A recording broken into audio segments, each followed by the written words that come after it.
In fear of another surprise attack, the president has authorized the deportation and incarceration of Japanese Americans for their own safety and ours. Good evening, ladies and gentlemen. From the Meridian Room in the Park Plaza in New York City, we bring you the music of Ramon Raquello and his orchestra. The Red Menace is a real threat to all Americans. Senator McCarthy is doing all he can to stamp out the scourge upon us, and urges you to report any suspected communist activity to your local authorities. But the only hope in overcoming the fear that is crippling out the great nation is vigilance. Citizens of the nation, I shall not try to conceal the gravity of the situation that confronts the country, nor the concern of your government in protecting the lives and property of its people. In the midst of what's being called the Cuban Missile Crisis, President Kennedy has raised the U.S. alert level to DEFCON 2.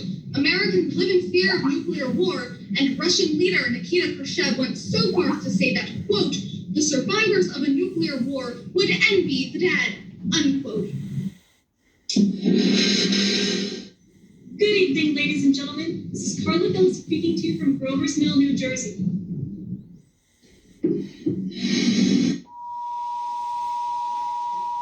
This is a test of the emergency broadcast system. The broadcasters of your area, in cooperation with the FCC and other authorities, have developed this plan to keep you informed in the case of an emergency.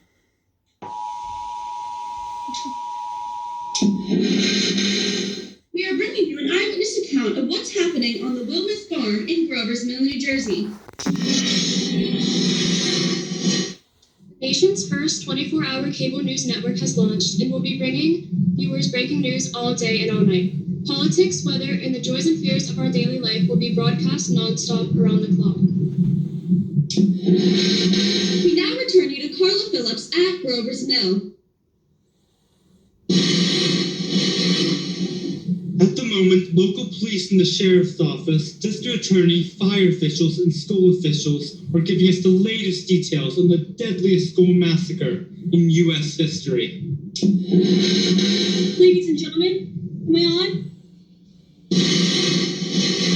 President George W. Bush said Sunday he is confident the nation will rebound from the week's terrorist attacks, and he urged Americans to go to work on Monday knowing that their government is determined to rid the world of the evildoers. Let's move everyone this way.